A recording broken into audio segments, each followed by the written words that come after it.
Asia কাপের জন্য গোটা বাংলাদেশ দল দুবাই গেলেও বাংলাদেশের ১২ নম্বর প্লেয়ারটা যেতে পারছে না। বলছিলাম টাইগার শোয়েবের কথা। বাঘের বেশে পুরো মাঠ মাতিয়ে রাখা শোয়েবকে বাংলাদেশের দ্বাদশ প্লেয়ার বলা হয়, কিন্তু দুর্ভাগ্যজনকভাবে শোয়েব দুবাই যেতে পারছেন না। আক্ষেপ করে তিনি ফেসবুকে লিখেছেন, আমার ভারতীয় বন্ধু সুধীর, পাকিস্তানি চাচা, শ্রীলঙ্কান বন্ধু গায়ান সবাই যাবে এশিয়া কাপ দেখতে, আমি যেতে পারবো না। একটাই ভরসা, বাংলাদেশ ক্রিকেট বোর্ড। টাইগার শোয়েবের আসল নাম শোয়েব আলী। ক্রিকেট নিয়ে মাতামাতির কারণে অনেকে তাকে পাগল বলে, আবার কেউ কেউ বলে লোক দেখানো বাড়াবাড়ি। তবে ক্রিকেট নিয়ে এই বাড়াবাড়ির কারণে শোয়েব আলীকে সবাই চিনেছে। ক্রিকেটের প্রতি শোয়েব আলীর প্রেম ভাষায় পুরোপুরি প্রকাশ করা যাবে না। অসুস্থতা নিয়েও তিনি গলা ফাটিয়ে চিৎকার করেছেন, প্রবল শীতের দিনেও খালি গায়ে বসে থাকেন। পাকিস্তানের আছে আব্দুল জলিল চাচা, ভারতের আছে সুধীর কুমার গৌতম। তারা শুধু নিজ নিজ দেশকে সমর্থন দিয়ে বিশ্ব দরবারে পরিচিতি পেয়েছেন। বাংলাদেশের শোয়েব আলীও তেমন। রং বেরঙের পোশাক ও রং মেখে গ্যালারিতে আসা শোয়েবকে কে না চেনে। বাংলাদেশ থেকে ভারত ঘুরে ইংল্যান্ড, সেখান থেকে অস্ট্রেলিয়া, নিউজিল্যান্ড। বাংলাদেশের খেলা থাকবে অথচ শোয়েব আলী মাঠে থাকবে না, এ হতেই পারে না। কিন্তু বাংলাদেশের আইকনিক ফ্যান হিসেবে শোয়েব আলীর এই যাত্রা এতটা সহজ ছিল না। ফরিদপুরে জন্ম নেওয়া টাইগার শোয়েবের বাবা একজন ইমাম।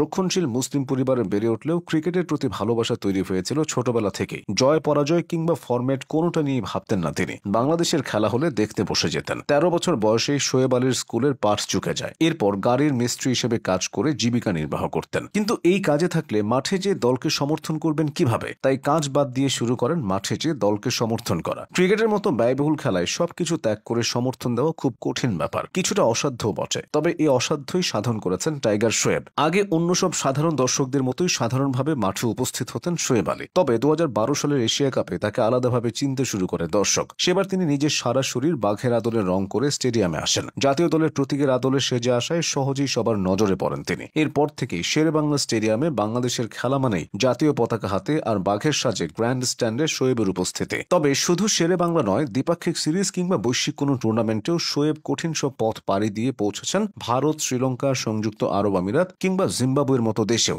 এমনকি জিম্বাবুয়েতে গিয়ে পাসপোর্ট, ভিসা সহ কাগজপত্র হারিয়ে খাটতে হয়েছে তাকে। ভারত ও শ্রীলঙ্কার উচ্ছৃঙ্খল সমর্থকদের বাজে আচরণের শিকার হয়েছেন। কিন্তু এত কিছুর পরেও মাঠে গিয়ে ম্যাচের পুরো সময় জুড়ে পতাকা নেড়ে আর গলা ফাটিয়ে দলকে দিয়ে যান নিরঙ্কুশ সমর্থন। তবে চাইলে তো আর ইচ্ছে মতো খেলা দেখতে স্টেডিয়ামে যাওয়া যায় না, তার জন্য প্রয়োজন অর্থ। শুরুতে নিজের সব জমানো টাকা খরচ করলেও শেষ হতে বেশি সময় লাগেনি। এ অবস্থায় তার জন্য এগিয়ে আসেন তার ভালোবাসার মানুষগুলো। তাদের অর্থ সাহায্যে বিভিন্ন সময় গ্যালারিতে বারবার গর্জে ওঠেন শোয়েব আলী। এছাড়া বিভিন্ন সময় বিভিন্ন ক্রিকেট গ্রুপ ও বাণিজ্যিক প্রতিষ্ঠান শোয়েবকে স্পন্সর করে সাহায্য করে। ২০১৯ বিশ্বকাপে ভিসা জটিলতায় প্রথমে বিশ্বকাপে যাওয়া অনিশ্চিত হয়ে গিয়েছিল তার, কিন্তু পরবর্তীতে ঠিকই ভিসার ব্যবস্থা হয় এবং ক্রিকেটের জন্মভূমি লন্ডনও তার উল্লাস শুনতে পায়। ভারতের গ্লোবাল স্পোর্টস ফ্যান অ্যাওয়ার্ড ২০১৯ পুরস্কার পেয়েছেন শোয়েব আলী। বাংলাদেশের ক্রিকেটারদের সঙ্গে শোয়েবের আত্মার সম্পর্ক গড়ে উঠেছে। তামিম ইকবালের অবসরের ঘোষণায় তিনি বুক চাপড়ে কেঁদেছিলেন। মাহমুদুল্লাহর বাদ পড়াতেও পেয়েছিলেন দুঃখ।